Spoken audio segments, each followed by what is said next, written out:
I'm more confident than ever that we can make this vision real in our time, because that's what I've seen my entire life. As a brown girl growing up in a black and white world, I saw the promise of America unfold before me. As the proud wife of a combat veteran, I saw our people's deep love of... All right, guys, so we got to talk about Nikki Haley, the former governor of South Carolina and former ambassador for the United States to the United Nations under the Trump administration, as she has just announced her run for presidency. Okay, she is the first Republican to announce outside of Trump, and that has caused a media whirlwind. Okay, because in her campaign speech, she said some things that the mainstream liberal media found to be quite controversial. One of those things is her proposal to have basically a mental competency test for politicians in office over the age of 75. In the America I see, the permanent politician will finally retire.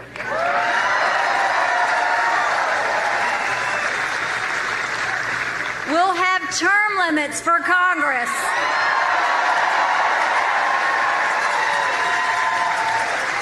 And mandatory mental competency tests for politicians over 75 years old. How would Donald Trump do on the competency test if at 76 years old? You know, I think he did great the last time he did it. I have no reason to think he wouldn't do well this time, but I do think we need it, and it's across the board. I don't think it's for president. I think you look at Congress. Look at all the members of Congress. You have to start doing this for elected officials. When people send someone to Washington, they need to know they're at the top of their game. That's why I think those competency tests are important. Yeah, so you've seen that, you heard that. Now, I'm not sure about the constitutionality of what she's proposing. However, what I do know is that, again, some people in the mainstream liberal media got triggered over this, and what's funny is that there was a hilarious segment on CNN featuring Donna Lemonade and his gal pals, in which Donna went full Andrew Tate once again on them by trying to suggest that Nikki Haley is not in her prime because she's an older woman. This whole talk about age makes me uncomfortable. I think it's the wrong road to go down. She says people, you know, politicians or something are not in their prime. Nikki Haley isn't in her prime. Sorry. When a woman is considered to be in her prime in her 20s and 30s and maybe 40s. What are you talking? Wait. That's not according to me. Prime for what? It depends. I mean, it's just like prime. If you look it up, if you Google when is a woman in her prime, it'll say 20s, 30s, and 40s. I don't necessarily. 40s. Oh, I got another. I'm not saying decade. I agree with that. So I think she has to be careful about saying that, you know, politicians aren't in their prime. We need to qualify. Are you talking about prime for like childbearing, or are you talking about prime for being president? What the facts are. Google it. Everybody at home. When is a woman in her prime? It says 20s, 30s, and 40s. And I'm just saying Nikki Haley should be careful about saying that politicians are not in their prime, and they need to be in their prime when they serve, because she wouldn't be in her prime according to Google, Google or whatever it is. Yo. Low key, Don Lemon probably off camera, if you get his real opinion on a lot of these social issues, maybe not when it comes to LGBTQ stuff, but definitely when it comes to the role of men and women, he's probably super based. And I'm going to tell you why, because this is not the first time he said something like this. It's not the first time he's going for Andrew Tate. Now, he went Andrew Tate here on accident to try to take a shot at Nikki Haley. That's the hilarious part about it, right? But he also triggered his panel when he said that women's sports, women make less in their sport because it's just not as entertaining as men, right? Nobody really cares about women's sports because they're not entertaining, okay? They're just not as good as the men. They're just not as talented as the men. And again, he triggered his feminist panelists there in that segment, just like he did in this segment. And that's the part that I find to be absolutely hilarious, because Don Lemon is telling the truth, right? He said everything that somebody like Andrew Tate would say, something that you would hear from Rollo Tomasi or on Fresh and Fit or whatever, right? He's saying all that stuff, okay? Women aren't in their primes, right? Once they probably get to the age of 30, okay? I mean, that is literally like a manosphere talking point, okay? It really is. And Don, again, is saying it to try to take a shot at Nikki Haley, but at the same time, his feminist co-hosts probably are like, oh, that's sexist as hell, right? Because I remember Don Lemon in that segment about men and women's sports had to say, I'm not a sexist, I'm not a sexist, I'm not a sexist. I don't know, Don. According to the left, you might be. Now, I don't think you're sexist, but I'm just saying, according to the left, you might be. You might want to be careful, Don, because you're starting to say a little bit too much truth when it comes to this conversation about men and women. So, again, I found that to be absolutely hilarious. Don Lemon, once again, going for Andrew Tate.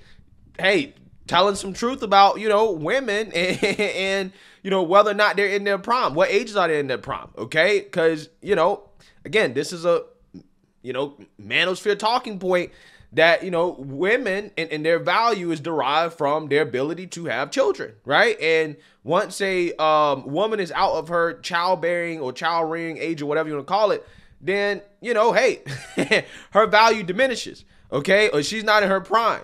Don Lemon knows exactly what he was talking about. He knows exactly what he was talking about. He knew exactly what he was trying to say.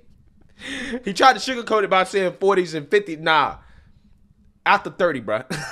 After 30. That's when you see the decline, okay? Hilarious. Now, in other mainstream liberal media, they're more concerned about the fact that Nikki Haley won't say that America is a racist country. Take a look. She can't get around race. She's from the state of South Carolina, which has a really horrible, violent, racist history. And I think she knows that she has to address that. But I'm still waiting to see how she really does it outside of this particular context in which she's delivering a message that she knows Republican voters are going to receive in a certain way, in exactly the way that they want to hear it. The only thing they want to hear is America's not a racist country, but obviously the issues are more complex than that. They are deeper than that. And I think at some point she will have to really grapple with that. I mean, Nikki Haley presents herself as she said it multiple times today, a daughter of immigrants, someone who has a unique view on difference in this country. But that's not the same thing as really understanding race in this country and the role that it plays. And I think that that's the part where she is going to have to go a little bit further. For the Republican primary for now, though, I think she did exactly what they wanted to hear. She talked about funding the police. She talked about putting people in jail. Not only does her past connection with Trump really turn off Never Trump voters, but the times that she has been critical of him makes those who are part of the core MAGA base distrust her as well. She talked negatively about immigration and used the word illegals, but at the same time told this story about how Venezuelans see America as a country of hope. She opened her video talking about how where she grew up, it was racially divided by railroad tracks, but at the same time says, but racism is over. That's just wokeness. She doesn't seem to have a clear message. How does that work, the mandatory male confidence check? It's stuff like that that just tells me you're not serious. I mean, to sit there and propose that the government is now going to enforce mandatory mental tests for politicians over 75, tell me which politician is going to submit themselves to that test. Yeah, so that's what the mainstream liberal media is concerned about, right? They're trying to basically say that because she's from South Carolina, she's supposed to say that South Carolina is some racist state and that, America's a racist country, it's systemically racist, yada, yada, yada. And the funny part about this is that she's getting backlash from the liberal media for basically not being honest about race. And she's also getting a little bit of backlash from some people in conservative space for basically sounding too woke, okay? Because she mentioned the fact that she was brown, growing up in a black and white world and stuff like that. It seems like she can't really win, right, on this issue of race, and it's gonna be pretty fascinating to see how she navigates this. But I think what I'm more concerned about than Nikki Haley's race or the race conversation is the fact that I don't really know who Nikki Haley is, because it seems like she'll say one thing one day and then the exact opposite the next day, depending on how the political winds are blowing, like a stereotypical politician. Donald Trump proposed yesterday a travel ban on Muslims into the United States. What is your reaction to his proposal? It's just an embarrassment to the Republican Party. During anxious times, it can be tempting to follow the siren call of the angriest voices. We must resist that temptation. I will not stop until we fight a man that chooses not to disavow the KKK. That is not a part of our party. That's not who we want as president. We will not allow that in our country. Well, I won't pretend to have always been President-elect's biggest cheerleader. I did vote for him, and I was absolutely thrilled to see him win. Thank you, Mr. President. you, It's Nikki. been an honor of a lifetime.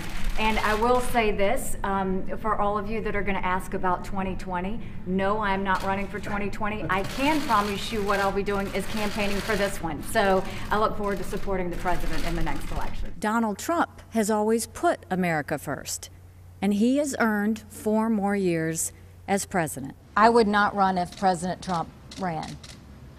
And I would talk to him about it. You know, I mean, that's something that we'll have a conversation about at some point if that decision is something that has to be made. You should know this about me.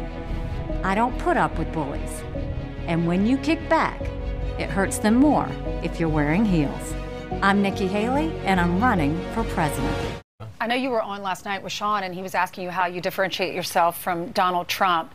And you said originally that you had called him to ask his, not permission, but just to tell him you're going to run. And he did give you his blessing. I know he's your friend. He appointed you to UN ambassadorship. How do you balance that? How do you handle it? And what are you going to say when the left says, because they are saying this already when you flip around to other channels, or even, you know, when we interview Democrats on this channel, they say you flip-flop. 1 minute you're friends with Donald Trump, the next minute you're not. How do you answer that? Well, first of all, President Trump is my friend. I was honored to work with him in the administration. I thought he was the right president at the right time, and that remains to be the truth. We had a great conversation. I told him that I was doing this because I thought it was time for a new generation. I thought we needed to leave the status quo, and we needed to move forward. You know, the liberals, they love to give me a hard time. I was doing interviews yesterday, and what they don't understand is I don't have to be 100% Trump or 100% anti-Trump. That's not how I am. President Trump will tell you, I say what I think. When you're doing something right, I support you. When you're doing something wrong, I'm going to call you out for it. But at the end of the day, that's how I square it. But I'm not kicking sideways in this race. I'm kicking forward. It is Joe Biden who's the president. It's Joe Biden who's put us in this situation. It's So, I mean, look, Nikki Haley, I think she has no chance, right? She has a snowball's chance in hell of actually winning. But hey, you know, if she wants to run, great. We'll see how she does. I just think that for her, she might be, again, a little bit in over her head.